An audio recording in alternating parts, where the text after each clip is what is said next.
Hello and welcome to Zero Sum. আজকে আমরা পেয়েছি মিস্টার সায়ন্তন ঘোষকে। Mister Sayantan Ghosh 2014 WBCS group A officer. Sayantan, welcome to our show at zero sum. Thanks. Sayantan, আমরা ভিউয়ারদের তরফ থেকে তোমার কাছে অনেক আশা নিয়ে এসেছি, কারণ আমাদের যারা ভিউয়ার তারা ফিউচার অ্যাসপিরেন্টস, তারা আশা করছে যে তোমার কাছ থেকে বেশ কিছু সাজেশন পাবে, ভালো কিছু স্ট্র্যাটেজি জানতে পারবে, কারণ তুমি সাকসেসফুল হয়েছো এবং তোমার যে সমস্ত স্ট্র্যাটেজিগুলো ছিল সেগুলো কাজে লাগালে আমার মনে হয় আমাদের যারা ভিউয়ার আছে তারা উপকৃত হবে। তো সেই কারণে তোমার কাছে আসা। তুমি প্রথমে একটা ভিউয়ারদেরকে জানাও যে তুমি কীরকমভাবে তোমার জার্নি শুরু করলে, এরকম কীরকম ups and downs go through করেছো এবং কীরকমভাবে তুমি সিলেক্ট করলে। Okay, coming to my story, basically আমি বায়োলজি ব্যাকগ্রাউন্ড থেকে বিলং করি। আমি বোটানি অনার্স করেছিলাম বহরমপুর প্রসাদ কলেজ থেকে। তার আগে স্কুলিং করেছিলাম বহরমপুর প্রসাদ কলেজ স্কুল থেকে। তো তারপর আমি বায়োটেকনোলজি নিয়ে ভর্তি হই মাস্টার্স করতে যাদবপুরে। তো আমি সিএসআর নেটও কোয়ালিফাই করেছিলাম, জিআরএফ পেয়েছিলাম। তো ইটস প্রিটি আনক্যানি আমি এই লাইনে আসবো, বাট আমার শুরু থেকে ইচ্ছা ছিল যে সিভিল সার্ভিস জয়েন করা। তো আমার ইনফ্যাক্ট আমি যখন ভাইভাতে আমরা যখন জিজ্ঞেস করেছি তুমি কী হতে চাও গ্র্যান্ড ভাইভাতে, তখন আমি যখন বললাম স্যার সিভিল সার্ভিস জয়েন করতে চাই, তো যে লাইক ভাই এরপরে আমার কাজ করেছিল। তো যাই হোক, 2014 আমার মাস্টার্স কমপ্লিট হয়। আমি একটা বছর গ্যাপ নেওয়ার কথা চিন্তা করেছিলাম যে really what do in life. তো সেই মতোই বাড়ি ফিরে যাই। তার আগেই যদিও ফর্ম ফিল আপ হয়ে গেছিলো, আমাদের প্রিলিমস ছিল 3rd অগস্ট। তো যাই হোক, কিছুটা ক্যাজুয়াল অ্যাপ্রোচ নিয়ে আমার প্রিলিমসে দেওয়া হয়েছিল। ছোটোবেলা থেকে কুইজ করতাম বা পেপারও পড়ার অভ্যাস একদম রোজই ছিল। প্লাস আমার 9-10 লেভেলের যে বেসিক যে পড়াশোনা হচ্ছে, আমার মনে হয় যে একটা কথা আমি বলছি যে আমরা এডুকেশন সিস্টেমকে প্রচণ্ড দোষ দিই, বাট আমার এখন যা মনে হয় আমাদের ইন্ডিয়ান এডুকেশন সিস্টেম 9-10 বা 11 লেভেল অব্দি যা আছে, তাতে একজন শিক্ষিত মানুষ, সচেতন মানুষ হিসেবে কাউকে গড়ে তোলার জন্য কিন্তু খুব খারাপ নয়। ঠিক আছে, হতে পারে এটা ভোকেশনালি খুব বেশি হয়তো অ্যাপ্লাইডের দিক থেকে খুব বেশি কাজে হয়তো নাও লাগতে পারে, but as a concerned citizen অনেক কিছু কিন্তু জানা যায় এই সিলেবাসটা যদি কেউ ভালোভাবে গো থ্রু করে। তো আমার কিছুটা সুবিধা ছিল। তো যাই হোক, তারপর আমি প্রিলিমস দেওয়ার পর বুঝতে পারি যে ঠিক আছে আমার চান্সেস আর হাই। তো তার মাঝখানে আমার নেটের রেজাল্ট বেরোই, আবার ওই একই জিনিস যে রিসার্চ ওয়ার্ক, পিএইচডি নাকি সিভিল সার্ভিস। ওকে, তো তারপর আমি এই সময় যেটা ঠিক করি যে ওয়ান বল এট এ টাইম ফেস করা উচিত। কারণ হচ্ছে যে হঠাৎ করে আমি হয়তো এক মাসের মধ্যে আমার নেট রেজাল্ট বেরোচ্ছে, তারপরে মাসে আবার প্রিলিমস রেজাল্ট বেরোচ্ছে। তো তার মধ্যেই ডিসেম্বরে মেইনের হলো। তো সেক্ষেত্রে আমি যেটুকু টাইম পেয়েছিলাম আমি বেসিক্যালি ফোকাস করেছিলাম একদম বেসিক জায়গাগুলোকে। ঠিক আছে, কারণ আমি একটা জিনিস মনে করি যে আমরা অনেকগুলো বইয়ের পিছনে ছুটতে গিয়ে আমরা খুব বেসিক নলেজের জায়গাটাকে কিন্তু মিস করে যাই। ঠিক আছে, কারণ হচ্ছে যে একটা টপিক, যে কোনো টপিক ধরে নাও, তুমি ইন্ডিয়ান ন্যাশনাল মুভমেন্ট থেকে শুরু করে সায়েন্সের যে কোনো টপিক ধরে নাও, ঠিক আছে, সেখানে কিন্তু যতই ভালো বই হোক আর যতই বেসিক বই হোক, জিনিসটা টপিকটা কিন্তু চেঞ্জ হয়ে যায়। ঠিক আছে, আমাদের যেটা মুশকিল সেটা হচ্ছে আমরা 4-5টা বইয়ের পিছনে ছুটতে গিয়ে টপিকটা, ওই একটা টপিককে আমরা মানে ফ্র্যাকশনে নামিয়ে আনি। ঠিক আছে, তো আমাদের নলেজটা ওই ফ্র্যাকশনে চলে আসে, তার একটা ফ্র্যাকশন গিয়ে আমরা পরীক্ষার খাতায় আলটিমেটলি নামাতে পারি। তো এই জায়গাটা আমার শুরু থেকেই একদম মানে স্ট্রিক্ট ছিলাম যে আমি হয়তো খুব বেসিক বই পড়বো, কিন্তু আমি সেটা যেন 100% নামাতে পারি। ঠিক আছে, তো যাই হোক, ইট ওয়েন্ট ওয়েল। 2014-তে এমসিকিউ প্যাটার্ন একটা কাজ করে, তো সেটা আমার ফেভারে গেছিল। তো মেইন ওয়াজ গুড। ঠিক আছে, আমি অপশনালের জন্য টাইম খুব একটা বেশি পাইনি। তো যখন অপশনাল, এখানে একটা ব্যাপার বলার আছে, সেটা হচ্ছে অনেকে আমরা একটা জিনিস দেখেছি, অনেকেই গ্রুপ সির জন্য যে পার্টটুকু মানে কম্পালসারি আর ল্যাঙ্গুয়েজ, এই পার্টটুকু দিয়ে অনেকে থেমে যায়। আমি জানি না কেন, কারণ হচ্ছে যে কেউ যদি অপশনালে অ্যাপিয়ার মানে করে, তো সেখানে যদি সে না পায়, তার শুধুমাত্র গ্রুপ এ বির জন্য সে বিবেচিত হচ্ছে না, বাট কেউ যদি নাই অ্যাপিয়ার করে সেটা সে চান্সেস হারালো আলটিমেটলি কি। তো আমার ক্ষেত্রে এই ব্যাপারটা কাজ করেছিল যে আমার প্রিপারেশন খুব খারাপ ছিল। ঠিক আছে, আমার অপশন হচ্ছিল অ্যানথ্রোপোলজি। তো খুবই, কারণ বুঝতেই পারছো টাইম লাইনটা এতে। তো আমি জেনারেল কম্পালসারিটা মানে ফিনিশ করতে করতেই আমি দেখলাম আমার আর টাইম নেই। ঠিক আছে, আমি প্রথমবার যেহেতু দিচ্ছি, আমার এজ কম ছিল, আমি পরীক্ষায় যাই। আমার কম্পালসারি পেপারগুলো হয়ে যাওয়ার পর আমি দেখলাম যে আমি যদি ট্রাই নিই, অ্যাটলিস্ট ইটস ওয়ার্থ ইট। ঠিক আছে, তো আমি পরীক্ষা হলে অ্যাপিয়ার করি। আমার ওরিয়েন্টাল একটা বই আছে, যে বইটা আমরা মানে সবাই মোটামুটি পরিচিত যারা অ্যানথ্রোপোলজি নিয়ে আর কি অপশনটা নিচ্ছি। তো আমি সেই একদম বেসিক বইটার একদম থরলি জাস্ট দেখে যাই। খুব যে বিশেষ বিশেষ কিছু দেখে গেছে এমন বলবো না, বাট আমার একটা সুবিধা ছিল আমার বায়োলজি ব্যাকগ্রাউন্ডের জন্য। আর বুঝতেই পারছো সেই বছর আমি নেট দিয়েছি, কোয়ালিফাইও করেছি। সো বায়োলজি পোর্শনটা নিয়ে কনফিডেন্ট ছিলাম, ঠিক আছে। বাকি যে পোর্শনগুলো সোশিওলজি বা এই সমস্ত, এগুলো কিন্তু আমাদের যেহেতু সোসাইটির সাথে একদম রিলেটেড, তো যে কেউ মানে যে ব্যাপারগুলো মোটামুটি একটা আইডিয়া আছে পুরো ব্যাপারটা সম্বন্ধে, সে কিছু না বা কিছু দেখে আসতে যে নিয়মিত এসে পড়ে বা লেখে, যে পেপার পড়ে, তার কিছু না কিছু লেখা যাওয়ার ক্ষমতা থাকা উচিত। তো যাই হোক, কিছু কোশ্চেন আমার ফেভারে যায়, কোশ্চেন একটু ফ্ল্যাটও হয়েছিল অপশনালে, তো by current paid off basically, ঠিক আছে। তো এই হচ্ছে মেইন। এরপর আবার একটা গ্যাপ বড় সড়ো, ইন্টারভিউয়ের কলের যে ব্যাপারটা সেটা ছিল সেপ্টেম্বর মাসে। তো বুঝতেই পারছো একটা লং 9 মান্থস।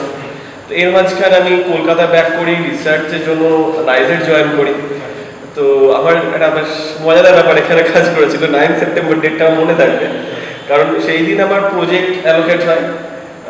আমার গাইড স্যার অত্যন্ত ভদ্রলোক ছিলেন, উনি আমাকে পুরো ব্যাপারটা একটা চার্জ আপ করেন। আমি ভেবেছিলাম যে ঠিক আছে, পিএইচডি কমপ্লিট করার পরই হয়তো সিভিল সার্ভিস দেবো আলটিমেটলি, বাট মানে খুব খুশি ছিলাম সেদিন যে হ্যাঁ আমার প্রজেক্ট অ্যালোকেট হয়ে গেছে। আমার ফেলোশিপ নিয়ে প্রবলেম ছিল না, কারণ আমি তো সিএসআর এতে। এবার সমস্ত কিছুর পর আমি সারাদিনের পর যখন বাড়ি ফিরে এলাম, আমাকে একজন ফোন করে বললো ভাই ইন্টারভিউ ইয়ে হয়েছে। ঠিক আছে, লেটস চেক ইট। তো আমি চেক করলাম, তো আমি এক্সপেক্ট করিনি যে গ্রুপ এতে আমার হবে। বুঝতেই পারছো প্রথমবার, আমি অত্যন্তই আমার বয়স কম ছিল, অপশনালের জন্য টাইম দিতে পারিনি। So group A B I was not expecting it. তো যাই হোক, সামহাউ গ্রুপেতে ইন্টারভিউর জন্য আমার নামটা দেখি, তো ইট ওয়াজ ইমোশনাল মোমেন্ট। ওকে, তো তারপর এটা ডিসাইডিং একটা জাস্ট এটা কি বলবো চেক পয়েন্ট, যে whether to go to research works or that white collar intellect line academics or go for basic civil service. So আমি সিভিল সার্ভিস চুজ করি আলটিমেটলি। তো এটা নিয়ে অনেক বিতর্ক হয়েছে অনেকের সাথে, যাই হোক। তো তারপরে ইন্টারভিউয়ের জন্য সেই সময় আমি যখন আলটিমেটলি মানে মেইনের পর থেকে আমি ব্যাপারটা নিয়ে আস্তে আস্তে সিরিয়াস হতে শুরু করি, এবং ইট ওয়াজ মাই ওয়েক আপ কল যে হ্যাঁ দিস ইজ ইট। যখন ইন্টারভিউ করাটা হলো, তো সেই সময়টা আমি সত্যি কেটেছিলাম, ঠিক আছে। সো ইন্টারভিউয়ের জন্য আমি বেশ কিছু ডব্লিউবিসিএস অফিসের সাথে কথা বলেছিলাম। I am really grateful to some of them. একজনের কথা উল্লেখ করতেও চাই, ঠিক আছে আমি নাম নিচ্ছি না এখানে, যাই হোক। বাট মানে আই মাস্ট সে মানে ওই সময়টা আমি খুব ভালো কিছু অফিসারের সাথে কথা বলেছিলাম, যেটা আমাকে অনেক হেল্প করেছে এই সার্ভিসটা সম্বন্ধে বুঝতে বা পুরো ব্যাপারটা সম্বন্ধে একটা সাবাব করতে। তো যাই হোক, আমার ইন্টারভিউটা নিয়ে বলি। ইন্টারভিউতে আমার 5 নভেম্বর পড়েছিল প্যানেলে। তো আমি প্রথমবার, বুঝতেই পারছি আমার লাইফের ফার্স্ট ইন্টারভিউ এটা। তো এবং BCS WBCS state can't offer any premium. So এই সমস্ত ফ্যাক্টরগুলো কাজ করছিলাম, যথাসম্ভব চাপমুক্ত থাকার চেষ্টা করেছিলাম। এটাই আমার লক্ষ্য ছিল যে এটা আমার ফার্স্ট টাইম, আমি যদি বাই চান্স নাও পাই, the world doesn't end there. At least you have some exactly. It was a good journey, it was a great journey of my life, ঠিক আছে। আমি খুব মানে এই জার্নিটা আমি এখনো যখন এটা নিয়ে কথা বলি আমি এনজয় করি বেসিক্যালি, ঠিক আছে। কারণ প্রতিটা মুভমেন্ট আমার বেশ একটা মনে থাকে লাইফে। আমি অ্যাটলিস্ট কিছু না হলেও আমি কিছু শিখেছি পুরো ব্যাপারটা থেকে। তো মানে যেটা আমার স্কুল কলেজ এর শিক্ষাকে বাইরে রেখে যদি আমি কিছু শিখে, এই টাইপটাই শিখেছি। তো ইন্টারভিউ সেশন কি বলবো, ওনারা খুব হেল্পফুল ছিলেন, ঠিক আছে। But at the same time ওনারা আমাকে একটু পাজলের মধ্যে ফেলেছিলেন, ঠিক আছে। সাধারণত দেখা যায় যে ডব্লিউবিসিএস ইন্টারভিউতে যেটা হয় গ্রুপেতে অনেক সময় কেস স্টাডি দেওয়া হয়, তোমার জেলা সম্বন্ধে, তোমার ব্যাকগ্রাউন্ড সম্বন্ধে, তোমার রাজ্য দেশ সম্বন্ধে, কারেন্ট অ্যাফেয়ার্স রিলেটেড বিভিন্ন রকম সিচুয়েশনাল কেস স্টাডি দেওয়া হয়। তো এই ধরনের অনেক কিছু থাকে। কিন্তু আমার ক্ষেত্রে যেটা দেখলাম, মানে আমার খুব অড ফিলিং হচ্ছিল সেই মুহূর্তে, যে মানে ভোকাবুলারি প্রচুর পাজল দেওয়া আছে, ঠিক আছে। ইট ওয়াজ অ্যাট সাম পয়েন্ট আমার মনে হচ্ছিল যে আমি কনভেন্টের অ্যাসিস্ট্যান্ট টিচার হিসেবে ইংলিশে দিচ্ছি কি ইন্টারভিউটা। তো মানে around 50 questions were there, most probably 35 to 40 from vocabulary section, ঠিক আছে। এটা প্রত্যেকের ক্ষেত্রে কিন্তু ভ্যারি করে, ঠিক আছে, সবার যে একই এক্সপিরিয়েন্স তা নয়। তো অনেক কিছুই মানে ওয়াইড বল হয়ে যাচ্ছিল আমার পক্ষে। তো ঠিক আছে, আমি একটাই জাস্ট আমার স্ট্র্যাটেজি ছিল যে, এবং আমাকে একটা জিনিস আমি খুব ব্যাপারে ক্লিয়ার ছিলাম যে এটা আমার মেরিটেড কোনো টেস্ট নয়, কারণ প্রিলিম পেরিয়ে এসেছি, মেইন পেরিয়ে এসেছি, so it can't be are made test. তোমার নলেজ ওখানে টেস্ট হয়ে যাচ্ছে। এক্স্যাক্টলি, এটা পার্সোনাল ইন্টারভিউ, মোস্ট প্রবাবলি এটা একটা পার্সোনালিটি টেস্ট হিসেবে এটা ইয়ে করা উচিত, ধরা উচিত। তো আমি যেটা করেছিলাম, আমি কামনেস দেখিয়েছিলাম খানিকটা, আমি কমফোর্টেবল থাকার চেষ্টা করছিলাম যত সম্ভব। এটা খুব গুরুত্বপূর্ণ, মানে অনেক সময় কাজ করে কি যে তুমি যদি কমফোর্টেবল নাও হও, but you have to show it, যে তুমি যেন তাদের সাথে কমফোর্টেবল আছো। এখন খুব আনকমফোর্টেবল হয়ে গেলে, মানে ওনারা যেটা, আমার যেটা মনে হয়েছে ইন্টারভিউ অ্যাপিয়ার করার পর, যে ওনারা যেটা দেখার চেষ্টা করে যে তোমাকে আনকমফোর্টেবল সিচুয়েশনে তুমি কীভাবে রিয়াক্ট করছো। কারণ আমাদের যে কাজের জায়গাটা, এটা খুব একটা কি বলবো, মানে স্বস্তির জায়গা কিন্তু না। আমাদের এভরিডে এমন কিছু ফেস করতে হয় যেটা হয়তো ট্রাভেল শুটিং অলমোস্ট, ঠিক আছে, basically we are there for travel shooting. So এই যে পরিস্থিতিগুলো, এগুলোর সাথে আমাদের মানিয়ে নিতে হবে। মোস্ট প্রবাবলি সেই ধরনের কিছু চেক করে নেবে। তো আমার ক্ষেত্রে হয়তো সেটাই হয়েছিল। আমার ব্যাকগ্রাউন্ড থেকে কিছু কোশ্চেন এসেছিল, এটা একটা খুব গুরুত্বপূর্ণ, যেহেতু আমাদের যে একাডেমিক ব্যাকগ্রাউন্ড যেটা আছে, এটা একটা মোটামুটি ট্রেন্ড যে, এবং মোটামুটি প্রুফ যে এই জায়গা থেকে কিছু বেসিক কোশ্চেন, কিছু অল্প কিছু অ্যাডভান্স থাকে, খুব একটা না সেটা, অধিকাংশ বেসিক কিছু কোশ্চেন যে তোমার বেসিক নলেজ, তোমার ব্যাকগ্রাউন্ড সম্বন্ধে কীরকম আছে। তো আলটিমেটলি সমস্ত মিলিয়ে ইন্টারভিউ হলো। এক্সপেকটেশন কম ছিল, কারণ প্রথমবার এত কিছু factor, uncomfortable interview, but after all দেখা গেল যে প্যানেল আমি পেয়েছি, ঠিক আছে।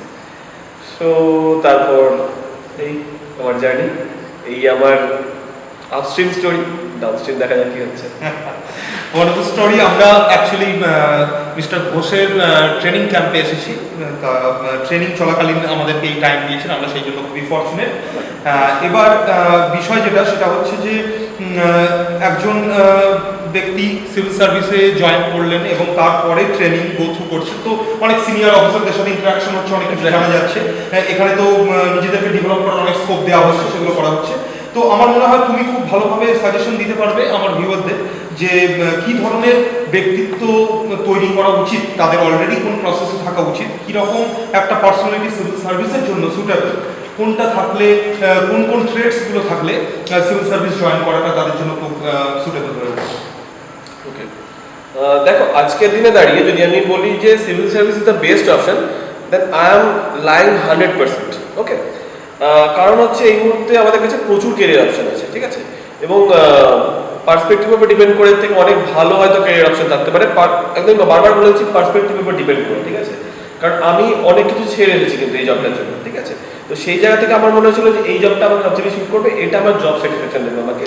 কারণ হচ্ছে যে দেখো প্রত্যেক মানুষ আলাদা, ঠিক আছে, কেউ শান্তি খোঁজে। আমার খুব এখানে একটা কথা বলি, আমার এক ফেলো অফিসের অন্য ডিপার্টমেন্টে আছে, খুব দামি একটা কথা বলেছিলেন, ঠিক আছে, যে তাকে জিজ্ঞেস করা হয়েছিল যে এরপর কি ভাবছি, বলছি এরপর কি ভাবছি মানে চাকরিটা করবো, আর কোনো ডিপার্টমেন্ট চেঞ্জ বা সেন্ট্রাল কোনো পরীক্ষা দিচ্ছ কিনা, বললো যে তুমি জীবনে কি চাও। তো আমরা অনেক কিছু বললাম, লাস্টে ও একটা কথা বললো, ওকে জিজ্ঞেস করা হলো যে তুমি জীবনে কি চাও। ও একটা কথা বলেছিল যে সুস্থভাবে বাঁচতে চাও, ঠিক আছে, কথাটা খুব দামি কিন্তু, ঠিক আছে, প্রত্যেকের জন্য খুব দামি, এই চান্সটা অনেকে পাই না সুস্থভাবে বাঁচবে। তো যাই হোক, পার্সপেক্টিভের কথায় আসছিলাম। অনেকে অনেক কিছু চায় জীবন থেকে, ঠিক আছে, বাট সে কতটা অ্যাচিভ করছে সেটা অন্য ব্যাপার। এবার যদি আমি ধরি যে সিভিল সার্ভিস ওয়াই, ঠিক আছে, এবং কাদের জন্য, দেখো তোমাকে প্রথম কথা হচ্ছে ফ্লেক্সিবল হতে হবে, ঠিক আছে, এবং একটা কথা একদম মানে খুব ক্রুড সত্যি, যে civil service is not for the geniuses. Okay, কোনো জিনিয়াস কিন্তু সিস্টেম চায় না, কারণ কোনো জিনিয়াস যদি সিস্টেম মানে সিস্টেমে কোনো জিনিয়াস যদি এন্টার করে, সে চাইবে সিস্টেম মেবি পদে পদে রুল ব্রেক করতে, ঠিক আছে, সিস্টেমকে ব্রেক করতে। সিস্টেম কিন্তু একটা স্টেবল জিনিস, সে কোনো জিনিস সেইটা চাইবে না, ঠিক আছে, এবং সেটা দুজনের পক্ষেই খুব একটা এম্বারাসিং বা একটা অন্যরকম সিচুয়েশন তৈরি হতে পারে, ঠিক আছে। একজন ফ্লেক্সিবল, প্রপারলি এডুকেটেড একজন যদি কেউ হয়, ইটস এনাফ আইটেম, ঠিক আছে। ফ্লেক্সিবল এই কারণ হচ্ছে আমাদের প্রচুর সিচুয়েশন আছে যেগুলো আমরা প্রচণ্ড আনকমফোর্টেবল, মানে আমাদের আজ অব্দি যে আমরা শিখেছি তার সাথে আমরা মেলাতে পারি, ঠিক আছে। তোমরা পলিটিক্যাল ডিস্টারবেন্সের কথা প্রতি পদে বলো, আমি কিন্তু ফিল্ড ট্রেনিংয়ের সময় অত্যন্ত মানে কি বলবো অত্যন্ত ম্যানেজারিয়াল এফিশিয়েন্ট অফিসারের সাথে দেখেছি, ঠিক আছে, যারা এগুলো তাদের মানে কোনো যায় আসে না, ঠিক আছে, তারা ব্যাপারটাকে এত ইজি করে দিয়েছে, ঠিক আছে। সো এই ধরনের তোমাকে ফ্লেক্সিবল হতে হবে, এটা খুব গুরুত্বপূর্ণ। তোমাকে একটু লিবারাল হতে হবে, ঠিক আছে, কারণ হচ্ছে তোমার এই যে আমি আর তুমি বসে কথা বলছি, এমন হতেই পারে যে আমার তোমাকে পছন্দ না, তোমার আমাকে পছন্দ না, কিন্তু ইন্টারভিউটার জন্য আমাকে কিন্তু তোমার সাথে খুব ভালোভাবে কপ আপ করতে হবে, ঠিক আছে, গোল ওরিয়েন্টেড একটা এক্স্যাক্টলি। এবার এই জিনিসটাকে যদি আমি কাজের ক্ষেত্রে আনি, যে হয়তো আমার সাবঅর্ডিনেটের সাথে, ঠিক আছে, বা আমার জাস্ট আমি যাকে রিপোর্টিং করছি সেই রিপোর্টিং বসে সাথে আমার হয়তো অতটা ভালো র্যাপো নেই, but still we have to maintain good professional relationship, ঠিক আছে।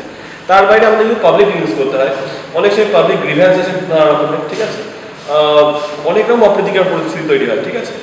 যেমন অনেক সময় আমরা দেখি যে ভিডিওর গাড়ি ভাঙচুর হয়েছে, ভিডিও অফিসে ঝামেলা হয়েছে, কিন্তু তারা কিন্তু এটাকে অত্যন্ত দক্ষতার সাথে আমি বলবো এটাকে হ্যান্ডেল করে সাধারণত, ঠিক আছে। তো এই যে গ্রিভ্যান্স হ্যান্ডলিং বা এই ধরনের বিভিন্ন রকম প্রেশার হ্যান্ডলিং, এইগুলো মানে এটা আমাদের কাজের একটা পার্টের মধ্যে, ঠিক আছে। তো প্রথমেই এই ধরনের মানে I will face it, whatever it may be, ঠিক আছে, এই ধরনের অ্যাটিটিউড থাকা গুরুত্বপূর্ণ, লিবারাল হওয়া দরকার, যেটা বললাম, ঠিক আছে। আর কাজ করা কিন্তু প্রচুর জায়গা আছে, ঠিক আছে। আমরা একটা অভিযোগ অনেক জায়গায় পাই যে সিস্টেম কোনো কাজ করছে না, সরকার কোনো কাজ করছে না। আমি কিন্তু এই কথাটা বিশ্বাস করি না, ঠিক আছে। যদি সরকার বা সিস্টেম কোনো কাজ না করতো, there are so many examples of fail state. আমরা যে রিজিয়নে বাস করি, সাউথ ইস্টার্ন এশিয়ান রিজিয়ন, এই রিজিয়নটা কিন্তু পলিটিক্যালি খুব আছে। আমরা আফ্রিকার সাথে তুলনা না করলে বা ব্রিটিশ তুলনা না করলেও আমরা পাকিস্তান পাবো, আমরা বাংলাদেশ পাবো, আমরা শ্রীলঙ্কা পাবো, আমরা ইনফ্যাক্ট থাইল্যান্ডের মতো কান্ট্রি, সেখানেও কিন্তু মিলিটারি কু হয়েছে। উই শুড বি গ্রেটফুল, আমাদের দেশে আজ অব্দি কিন্তু কোনো মিলিটারি কু বা এরকম কিছু দেখা যায়, ঠিক আছে। এটা কিন্তু ইন্ডিয়ার একটা কি বলবো ইটস এ গ্রেট অ্যাচিভমেন্ট, অবশ্যই, তাই না? এবং এটা success of our system, exactly we are the best operational democracy in the world, I must say। আচ্ছা, আমাদের অনেক ফল্ট থাকতে পারে, বাট এই জায়গাটা কিন্তু আমরা খুব বেসিক জায়গাটা কিন্তু আমরা কিন্তু একটা স্ট্রিক্ট থেকেছি, ঠিক আছে, এটা খুব একটা গুরুত্বপূর্ণ জিনিস। তো কাজ করা কিন্তু প্রচুর জায়গা আছে, ঠিক আছে। ডে টু ডে তো অবশ্যই প্রচুর, তারপরে ইন্ডিপেন্ডেন্ট প্রচুর স্কিম আসে যেগুলোতে কিছু নতুন প্রজেক্ট আমরা ইনোভেটিভ প্রজেক্টে কাজ করতে পারি, ঠিক আছে। এবং এখানে আমাদের যে ডিপার্টমেন্ট সেটা কথা বলতে যাই একটু কোঅপারেশনের কথা, সেখানে আমরা বিভিন্ন যে কোঅপারেটিভ সোসাইটিস আছে সেগুলো অ্যাকচুয়ালি এখন লোকাল গভর্নেন্সের মতো পিলার হিসেবে ধরা হচ্ছে, ঠিক আছে।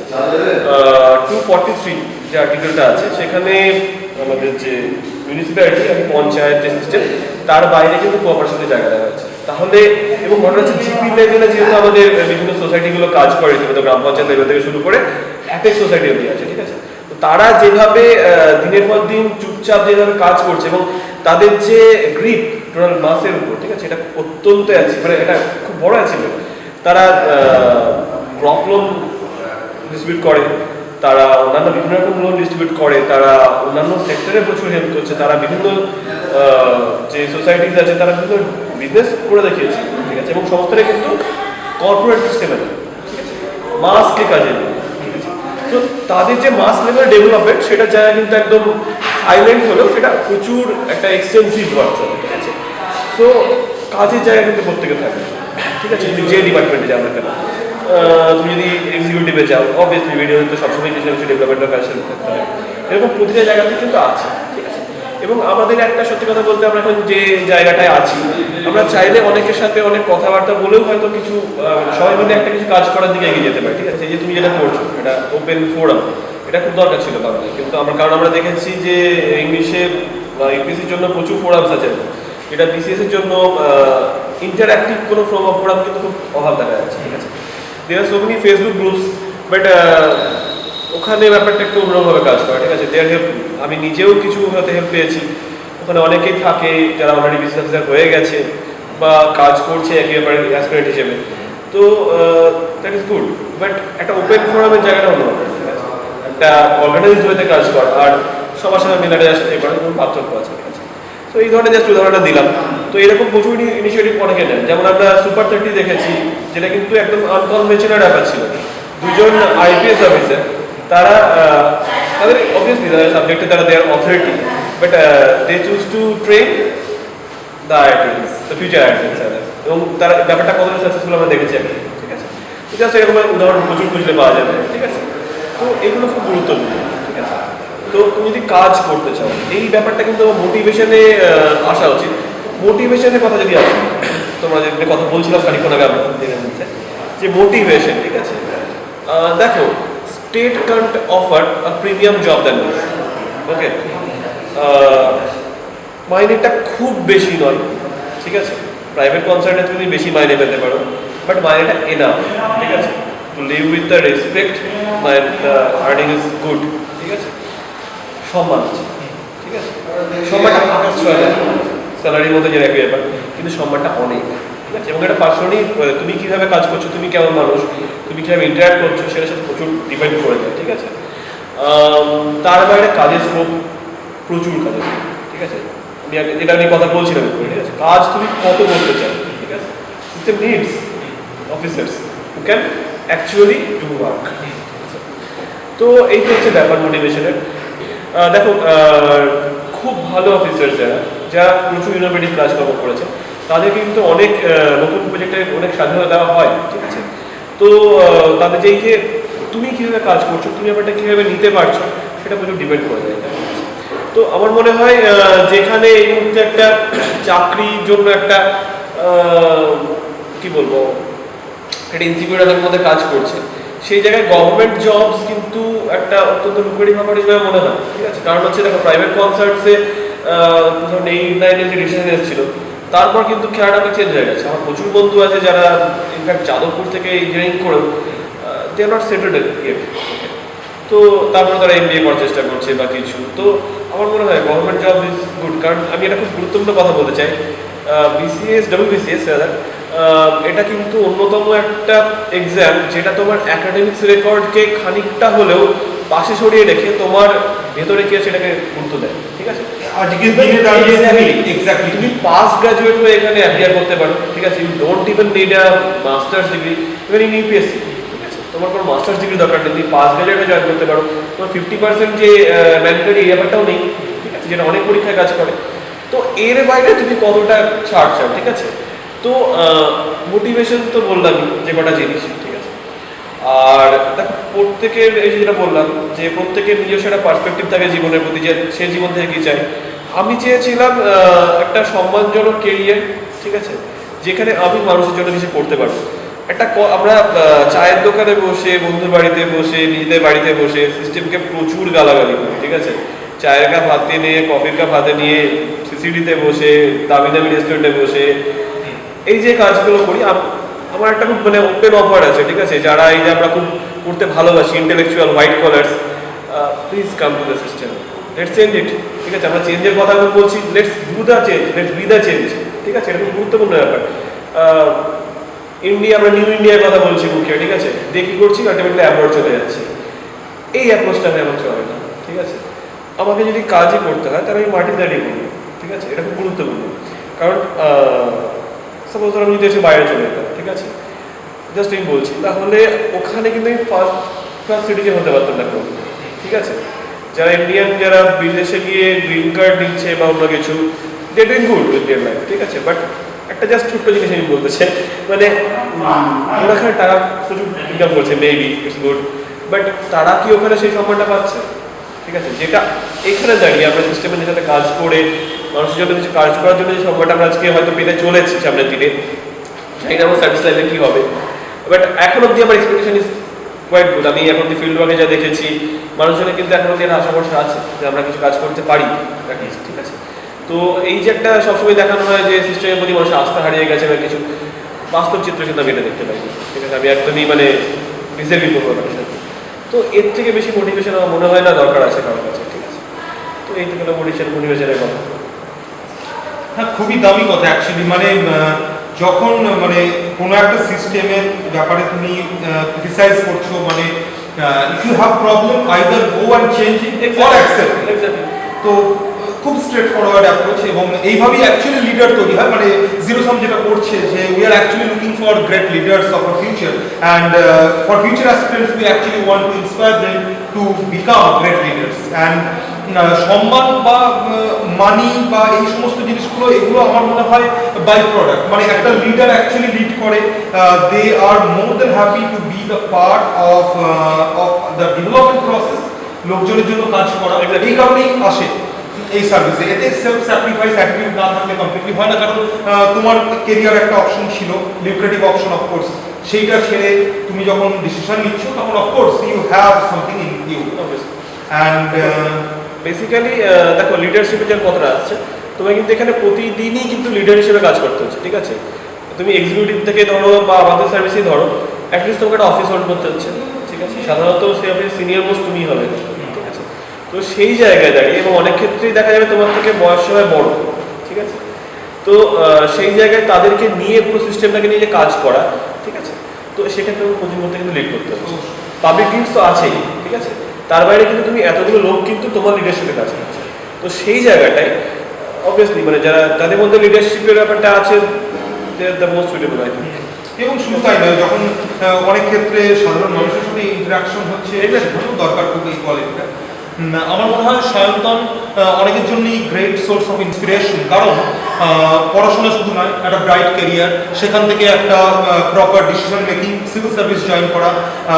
আমি জানি, আমি শুনেছি গল্প যে সায়ন্তনের হবি আছে অনেক কিছু, বাইকিং, ফটোগ্রাফি, তার সাথে কিন্তু আবার পড়াশোনা। তো এই এত কিছু কম্বিনেশনে কিন্তু একটা গ্রেট পার্সোনালিটি তৈরি হয় অবশ্যই, মানে শুধু পড়াশোনা এটা নয় যেটা আমরা বিলিভ করি, এর বাইরেও কিন্তু ব্যক্তিত্বের অনেক শেড আছে যেগুলোকে ডেভেলপ করা দরকার। আমার প্রশ্ন যে তুমি তো মোটিভেশনের সোর্স হলে, কিন্তু তোমার সোর্স অফ মোটিভেশন কি ছিল যখন তুমি একটা লিউক্রেটিভ অপশন ছেড়ে, কেরিয়ার অপশন ছেড়ে সিভিল সার্ভিস জয়েন করার কথা ভাবলে? ওকে, এই যে আমি যে জার্নিটার কথা বললাম, সেটা লাস্ট পার্ট আমি বলছিলাম আমার ইন্টারভিউয়ের আগে যে পার্টটার কথা।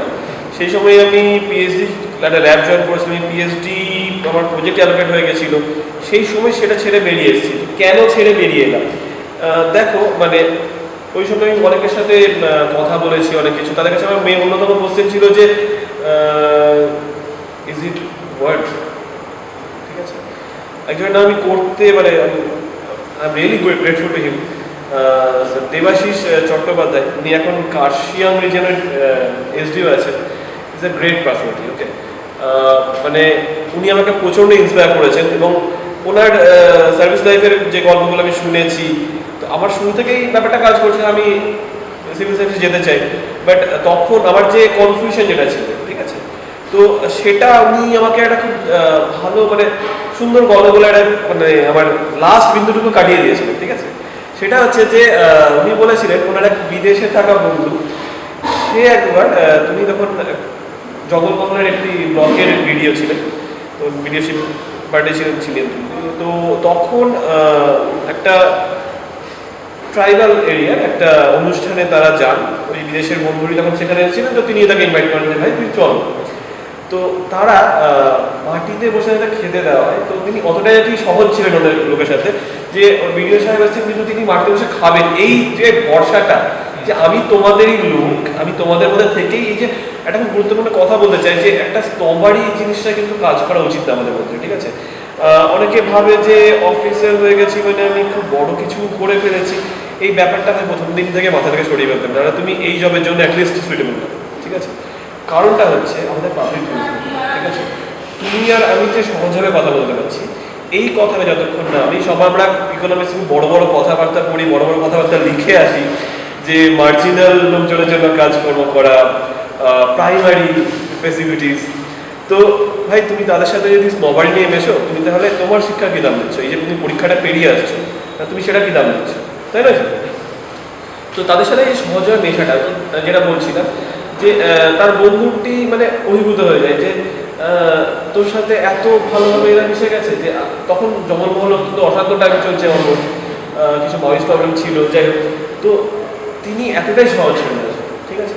তো বন্ধুটি তুমি বুঝতে পারছো ব্যাপারটা, মানে একটা ইমোশনাল জায়গা, ঠিক আছে?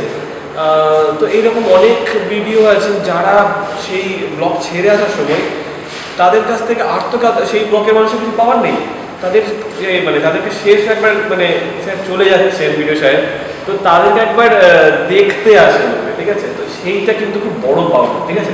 যে মানুষের কাছে এই যে জায়গাটা, ঠিক আছে?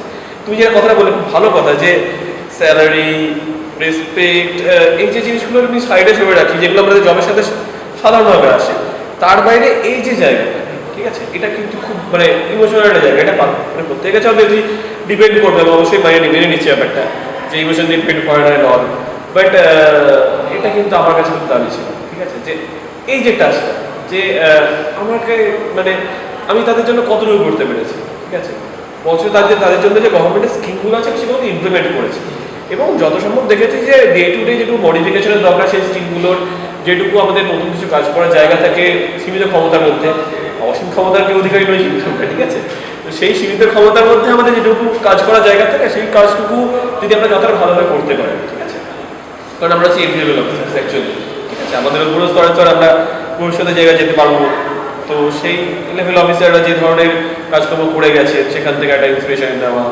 এবং এই কাজগুলো ইমপ্লিমেন্ট করা, এগুলো তো একটা খুব গুরুত্বপূর্ণ জায়গা, এবং তার ফলে কিন্তু তারা যে মানে সাধারণ মানুষের যে একটা আমাদের প্রতি চাহিদা তৈরি হওয়া, যে টান তৈরি হয়, এটা ভাই খুব অন্যরকম জায়গা আছে।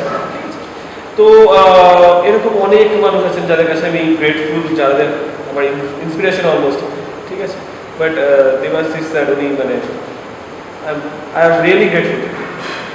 ওকে, তাহলে তোমার মোটিভেশন এরকমই কিছু গ্রেট লিডার, Obviously. এবং তাদেরকে দেখি তোমার এই অ্যাসপিরেশন এবং তোমার সিভিল সার্ভিস জয়েন করা গ্রেট।